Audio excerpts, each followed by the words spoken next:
మనకి స్తోత్రం కలుగును గాక. మరొక పర్యాయాన్ని ప్రియులరా, దేవుని యొక్క వాక్యాన్ని మనము ధ్యానం చేసుకుందాం, ప్రార్థన చేసుకుందాం.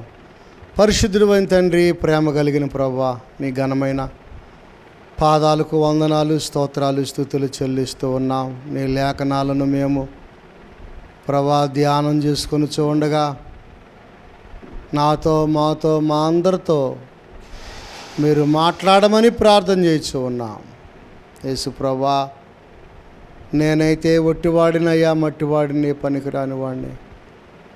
ప్రభా, మీరు గొప్ప దేవుడు నాయన, మంచి దేవుడు, ఆశ్చర్యకరుడు, ఆలోచనకర్తవు నాయన. నీ లేఖనాలను ధ్యానం చేస్తూ ఉండగా వినువారికి మేలుకరముగాను దీవునికరముగాను ఉన్నట్లుగా సహాయము చేయండి. యేసు ప్రభా, మీ సన్నిధి మాతో ఉంచండి ప్రభా. అనేకులు మేలు పొందుకోవటానికి సహాయం చేయండి. నన్ను మీ సిలువ చాటును మరుగుపరిచి మీరే మాట్లాడి మహిమ పొందమని యేసు నామములో అడుగుచున్నాము తండ్రి, ఆమేన్. చూడండి ప్రియులరా, మత్తయి సువార్త 21వ అధ్యాయము 12వ వచనాన్ని చదువుకుందాం. యేసు దేవాలయములో ప్రవేశించి క్రయ విక్రయములు చేయువారిని అందరినీ వెళ్ళగొట్టి రోకలు మార్చువారి బల్లలను, గువ్వలమ్ము వారి పీఠములను పడద్రోసి నా మందిరము ప్రార్థనా మందిరం అనబడును అని వ్రాయబడి ఉన్నది.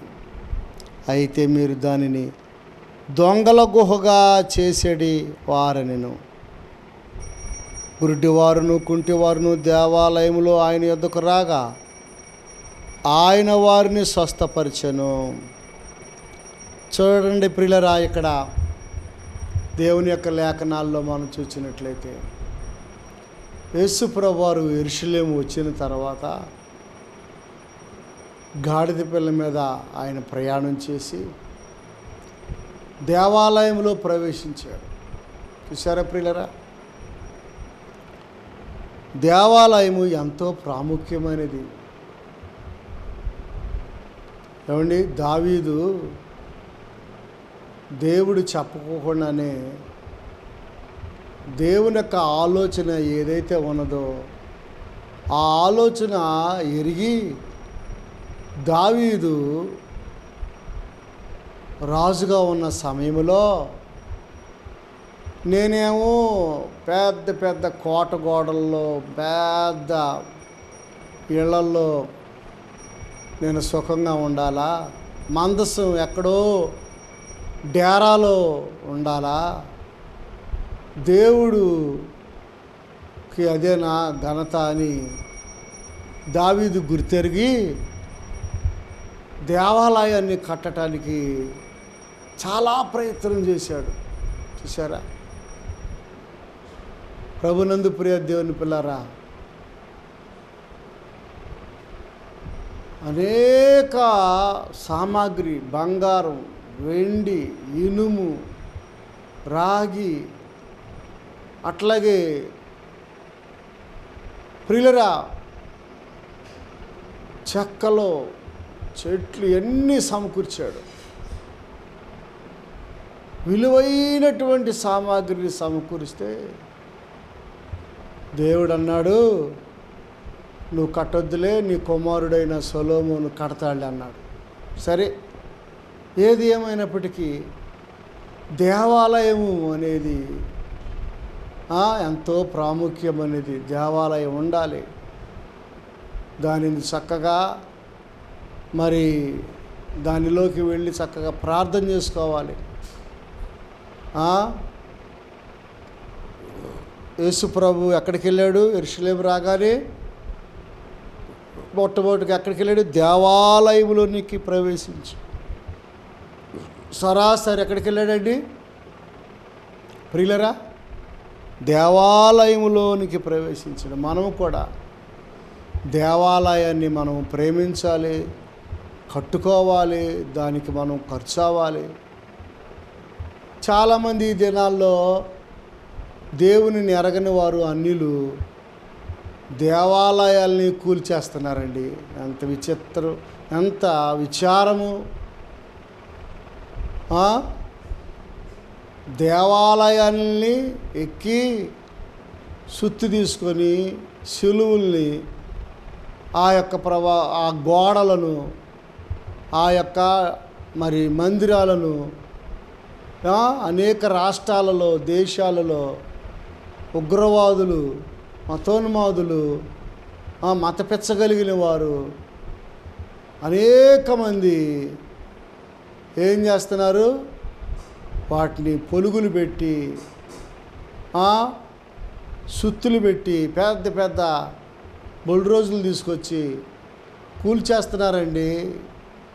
పిల్లలు ఎంత విచారం, చాలా చాలా విచారం అండి, చాలా విచారం. ప్రభునందు ప్రియ దేవుని పిల్లరా, యేసుప్రభువు వారు చెప్పారు, నా నిమిత్తము జనులు మిమ్ములను హింసించి మీ మీద చెడ్డ మాటలు పలుకుదురు. అప్పుడు మీరు సంతోషించి గంతులు వేయండి, పరలోక రాజ్యములో మీ ఫలము అధికములగునవుతుంది, అధికమవుద్దంట. సంతోషిస్తున్నావా? ఎవరన్నా ఏదన్నా అన్నా సంతోషించాలి. మనల్ని హింసించిన మన మందిరాలు, ప్రియులరా, మన మందిరాలు కూలగొట్టిన వారి కొరకు ప్రార్థన చేయాలి తప్ప మనం నోరు తెరిచి మనం ఏం మాట్లాడటానికి వీలు లేదు. యేసుప్రభువు వారుతో పిలాతు అన్నాడు, మాట్లాడవేంటి, నువ్వు రాజు అంటున్నారు, నిజమేనా నువ్వు అన్నట్టు. సరే నేను నిన్ను విడిపిస్తాను, నోరు తెరవేంటి అని అన్నాడు. నా తండ్రి చిత్తము సిలువ వేయబడాలని ఉంది. నేను వేడుకుంటే 12 వ్యూహములు సైన్యం సమూహము ఎక్కడికి వచ్చుద్ది? పరలోకము నుండి ఇక్కడికి దిగొచ్చుద్ది.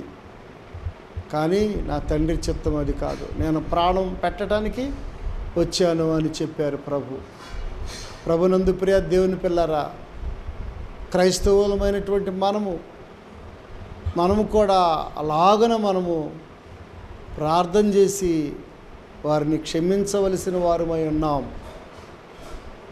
గమనించండి, తండ్రి వీరేమి చేయుచున్నారు, వీరు ఎరుగరు కనుక వీరిని క్షమించండి అని ప్రభు ప్రార్థన చేశారు కదా. దేవాలయంలో ఆయన ప్రవేశించినప్పుడు అక్కడ ఏం జరుగుతుంది? క్రయ విక్రయములు చేయువారినందరినీ వెళ్ళగొట్టి, క్రయ విక్రయములు అంటే వ్యాపారం జరుగుతుంది. ఎక్కడి నుంచో ఇతర దేశాల నుంచి వస్తారు, ఆ డబ్బులు యెరూషలేములో మార్చుకోవాలి. యెరూషలేములో డబ్బులు ఏమండి, ఇతర దేశాల డబ్బులు వాళ్ళకి ఇస్తే యెరూషలేము డబ్బులు ఇస్తారు వీళ్ళకి. అప్పుడు యెరూషలేము డబ్బులతో గోవులని, పావురాలని, గొర్రెలని, మేకలని, ఏమండి బలులకు సంబంధించినవన్నీ కొనుక్కోవాలి. అప్పుడు బలులు అర్పించటం, అక్కడ పెద్ద పండగ వాతావరణం కనుక క్రయ విక్రయములు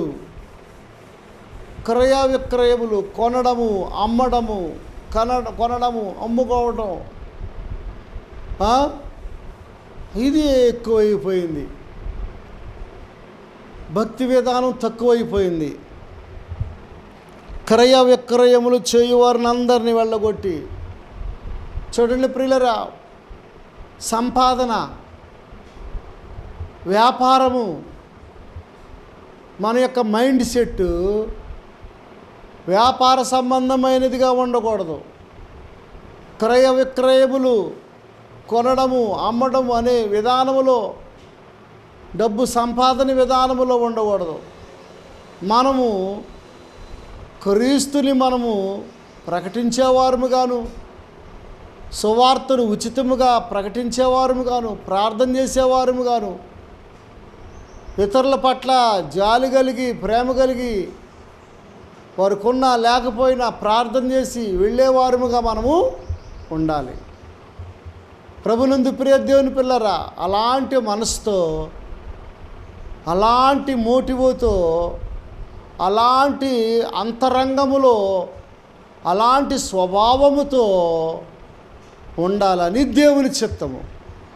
అంతేగాని బాగా సంపాదించుకోవచ్చు, బాగా మనం డబ్బులు సంపాదించుకొని, పేరు ప్రఖ్యాతులను సంపాదించుకొని, ఇంకా అనేక రకాలుగా మనము మరి బాగా పేరు సంపాదించుకోవచ్చు అనే మనసుతో మనము సేవ చేయకూడదు. అనేకుల కొరకు మనం ప్రాణం పెట్టడానికి, క్రయధనముగా ఆయన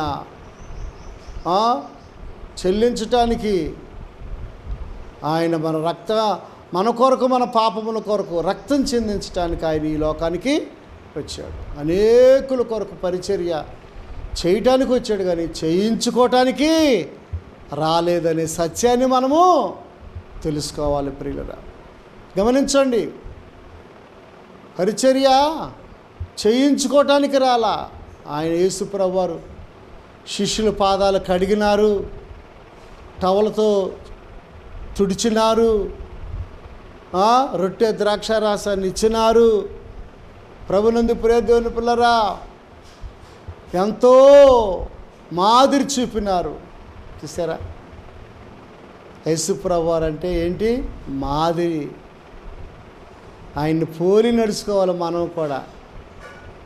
పౌలు గారు అంటాడు, నేను యేసుని పోలి నడుచుకున్న ప్రకారము మీరు నన్ను పోలి నడుచుకోండి. అలాంటి తగ్గింపు ఉందా సహోదరుడా, సహోదరి? చూడండి, యేసు దేవాలయంలో ప్రవేశించి క్రయ విక్రయములు చేయు వారిని అందరినీ అలాగా కొనడము, అమ్ముకోవటము, దాని ద్వారా ఇంకా కొంత లాభం సమకూర్చుకోవడము, కొంత డబ్బు వెనక్కి వేసుకోవటము, ఏదో దాని నిమిత్తము మనము సేవ చేయకూడదు ప్రియులరా. దాని నిమిత్తము మనము అలాంటి మనసు కలిగి ఉండకూడదు ప్రియులరా. క్రయ విక్రయములు, నాకేంటి లాభము అంటున్నారు కొంతమంది. ఆ ఊరు వెళ్తాను, నాకు లాభం ఏమిటి? మేము సేవకు వచ్చిన ఆ క్రొత్త దినాల్లో 30 సంవత్సరాల క్రితం ఎలాంటి లాభాన్ని ఆశించి రాలేదు ప్రియులరా. ఎలాంటి లాభం ఆశించలా. ఆ రోజుల్లో సేవ చేయాలి, కొన్ని ఆత్మలను రక్షించాలి, దేవుని వైపు కొంతమందిని తిప్పాలి అని అదే ఆలోచనే. కానీ ₹1 వెనకేసుకుందాం, పాలసీలు కట్టుకుందాం, మరి చక్కగా భద్రత కలిగి ఉందాం, ఒక ఇల్లు కట్టుకుందాం, ఏదో బైక్ కొనుక్కోవాలి, కారు కొనుక్కోవాలి, లగ్జరీగా తిరగాలి అనే ఆలోచన ఏమాత్రము కూడా అలాంటి తలంపులే లేవండి 30 సంవత్సరాల క్రితం. ఇప్పుడు కూడా అంతే. ఒకవేళ దేవుడు ఇస్తే కాదనకూడదు, కానీ సేవ అంటే మరి గొప్ప గొప్ప వాటిని అన్నడనూ ఆశించలేదు, అలాగున ఆశించకూడదు. ఉచితంగా పొందుకున్నాం, ఉచితంగా మనము ఇవ్వవలసిన వారమై ఉన్నాం. చూడండి, అలాంటి మనసుతో ఉండాలి, కానీ వ్యాపారపు మైండ్తో ఉండకూడదు. క్రయ విక్రయములు చేయు వారందరూ ఏం చేస్తాడు దేవుడు? ఉంచుతాడా, వెళ్ళగొడతాడా? బయటికి చెప్పాలి. ఉంచుతాడా, వెళ్ళగొడతాడా? అలాంటి వ్యాపార సంబంధమైన మైండ్, వ్యాపారపు మైండు, వారితో స్నేహం చేస్తే మనకు ఏమొచ్చుద్ది? వారితో స్నేహం చేస్తే ఏమి రాదు. వీరితో స్నేహం చేస్తే మనకు కలిసి వచ్చింది. మైండ్ సెట్లు ప్రియులరా, లాభాన్ని అపేక్షించే వారముగా ఉండకూడదు. అంతరంగములో కూడా లాభాన్ని మనము అపేక్షించే వారముగా ఉండకూడదు. కానీ యెరూషలేములో ఉన్న పెద్దలు, యాజకులు, ప్రియులరా, ప్రధాన యాజకులు, పేరుకు మాత్రం ప్రధాన యాజకులే, కానీ వాళ్ళ అంతరంగము సమాధులను పోలి ఉన్నాయి అని చెప్పాడు దేవుడు. సొన్నం కొట్టిన సమాధులారా, పైకి తెల్లగా ఉంటారు కానీ లోపల అజితేంద్రముతోనూ, దోపుతోనూ, మత్సరముతోనూ, కుళ్ళిపోయిన ఎముకలు, వాసన దేవుడు చూస్తున్నాడు. సహోదరుడా, నీ అంతరంగం ఎలా ఉన్నది? నీ ఆత్మీయత ఎలా ఉన్నది? నీ పరిస్థితి ఎలా ఉన్నది? చూసారా, ఈ లోకల్ టీవీలో సువార్త అనేకులు వినాలని, ప్రభునందు ప్రియ దేవుని పిల్లరా, అనేకులు ఇంకా చాలామంది క్రీస్తుని ఎరగని వారు ఉన్నారని 30 సంవత్సరాలు కుడియడంగా 30 సంవత్సరాల తర్వాత గమనించండి. సావుకు రాగానే మాకు అలాంటి ఆశలు లేవండి. ఇప్పుడు వచ్చేవాళ్ళు ఎంతో ఆర్భాటాలు, ఎంతో మంచిదే తమ్ముడా, కాదనడం లేదు. కానీ నీ స్వభావం ఎలా ఉన్నది? నీ నైజము ఎలా ఉన్నది? నీ తత్వం ఎలా ఉన్నది? మోసకరంగా ఉంటే దేవుడు వాళ్ళందరినీ వెళ్ళగొట్టేసినట్లుగా మనల్ని కూడా ఏం చేస్తాడు? ఆయన సన్నిధిలో నుండి వెళ్ళగొట్టేస్తాడు. ఆదాము అవ్వలను ఏం చేశాడు? వెళ్ళగొట్టాడు. గమనించండి, ఏదేని తోటలో నుండి వెళ్ళగొట్టినాడు కదా. అవును కదా ప్రియులరా? రోకలు మార్చు వారి బల్లలను చూసారా? రోకలు మార్చు వారి బల్లలను ఏకంగా బల్లలు పెట్టేసేసి, పెద్ద పెద్ద బల్లలు పెట్టి వాళ్ళ కాయిన్స్, వీళ్ళ కాయిన్స్ అక్కడ పెట్టి, ఏమండి, వచ్చే పర్యాటకులు, సందర్శకులు, ఏమండి, యాత్రికులు, ఇంకా అనేక వారు బలులు అర్పించేవారు, వివిధ దేశాల నుంచి వచ్చేవారు డబ్బులు మార్చుకునేవారు. అక్కడ ప్రార్థనా మందిరం అంటే ఏంటండి? డబ్బులా? ప్రార్థనా మందిరం అంటే క్రయ విక్రయమా?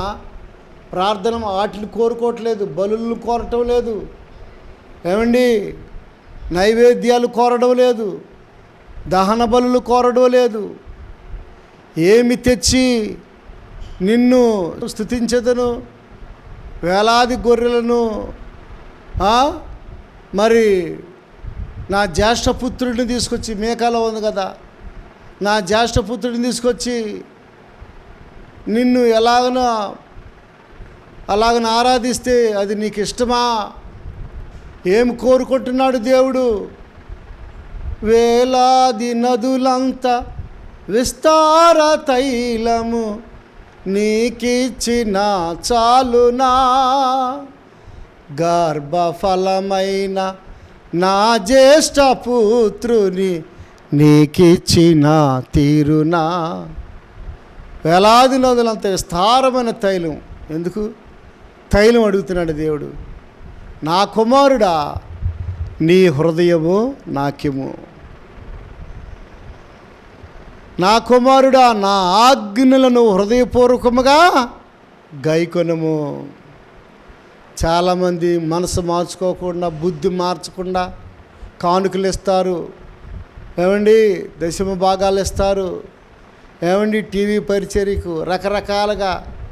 బుద్ధి మారదు, స్వభావం మారదు, తత్వము మారదు, పాపంలోనే ఉంటారు, మళ్ళీ ప్రార్థన చేస్తారు, దోషాల్లోనే ఉంటారు, మళ్ళీ గుడికి వెళ్తారు, అక్రమంలోనే ఉంటారు, అన్యాచారాలు.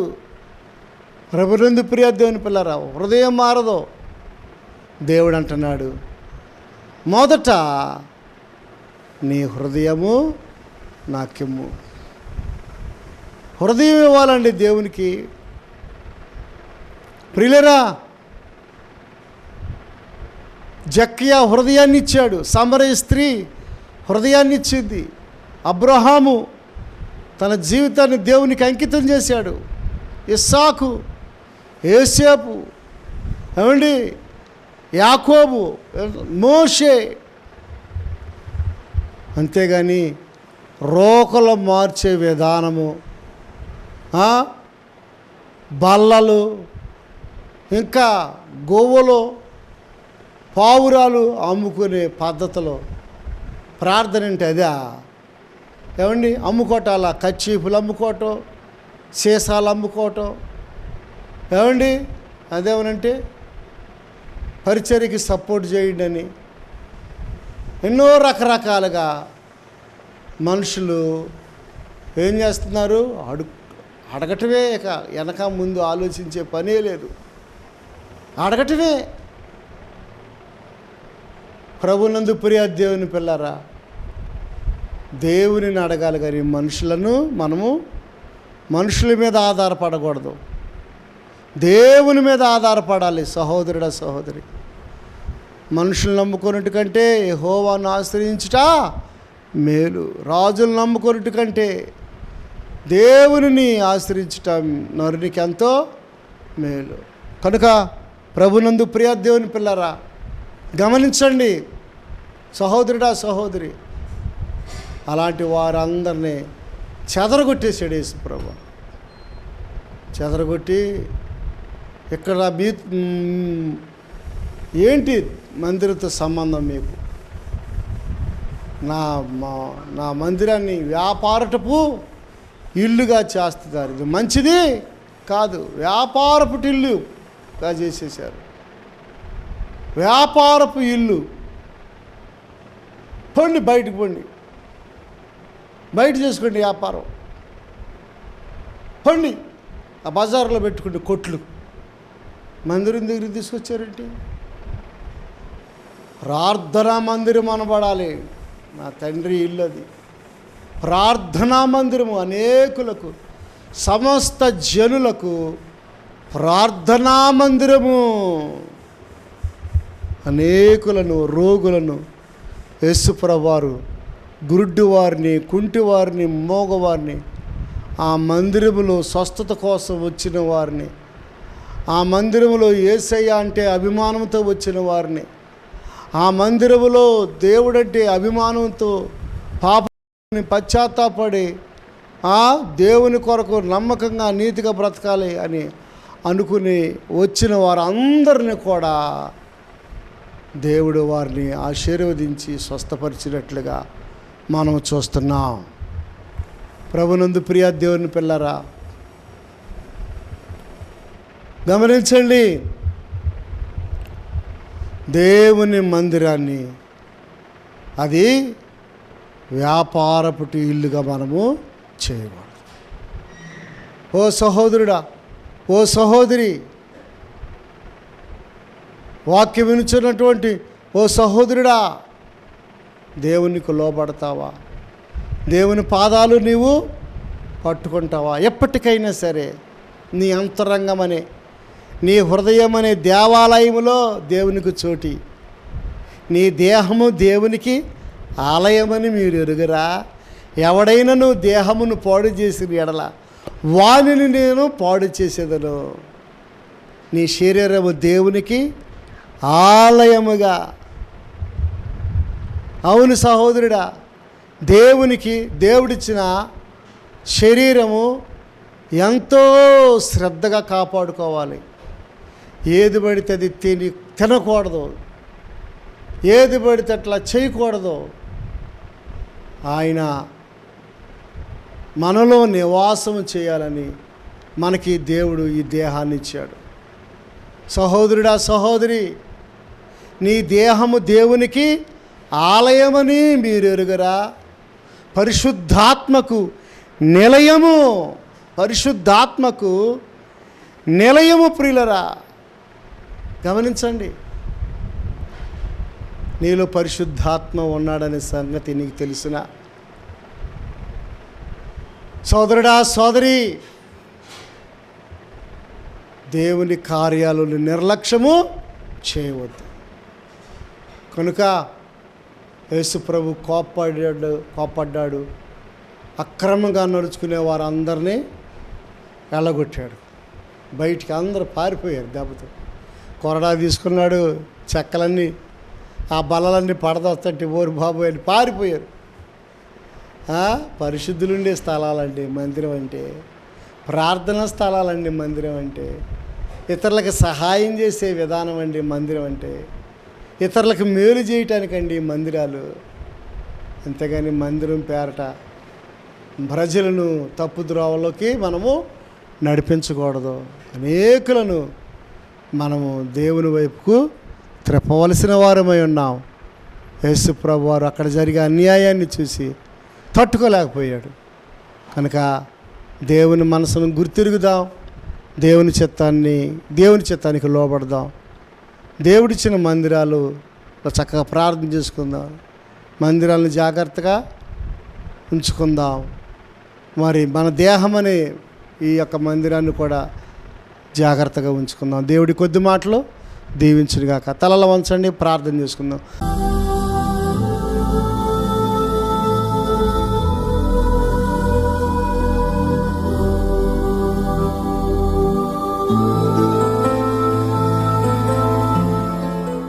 పరిశుద్ధుడైన తండ్రి, ప్రేమ కలిగిన ప్రభువా, నీ పాదాలకు వందనాలు, స్తోత్రాలు, స్తుతులు చెల్లిస్తున్నాం. ప్రభువా, మీరిచ్చినటువంటి ఈ మాటల కొరకే వందనాలు. ఈ వాక్యాలు అనేకుల హృదయాల్లో ఫలించి అభివృద్ధి చెందటానికి సహాయము చేయండి. మీరిచ్చిన ఈ దేహముతో నిన్ను ఆరాధించి, ఆత్మతో సత్యముతో నిన్ను ఆరాధించి స్తుతించే భాగ్యము దయచేయండి. సాతాను బలాన్ని కూల్చివేయండి. ఈ యొక్క దేహము మీకు ఆలయముగా ఉండడానికి సహాయం చేయండి. దీనిలో దుర్వ్యాపారాలు ఉండకూడదు. మా మనసులో, మా హృదయాల్లో లాభాన్ని అపేక్షించేవారుగా మేము ఉండకూడదు. ప్రభువా, నీ రాజ్యం కొరకు ప్రయాసపడే భాగ్యం దయచేయి. ఈ కొద్ది ప్రార్థన సన్నిధిలో ఈ కొద్ది ప్రార్థన అంగీకరించి మీరే సహాయం చేయమని, సేవను కట్టి ఫలింపచేయమని యేసు నామములో అడుగుచున్నాము తండ్రి. ఆమేన్. మన తండ్రి ప్రేమ, కుమారుని కృప, పరిశుద్ధాత్మ సహాయం కూడిన మనకు సకల పరిశుద్ధులు సదాకాలం తోడయుండును గాక. ఆమేన్. God bless you. దేవుడు మిమ్మల్ని దీవించును గాక.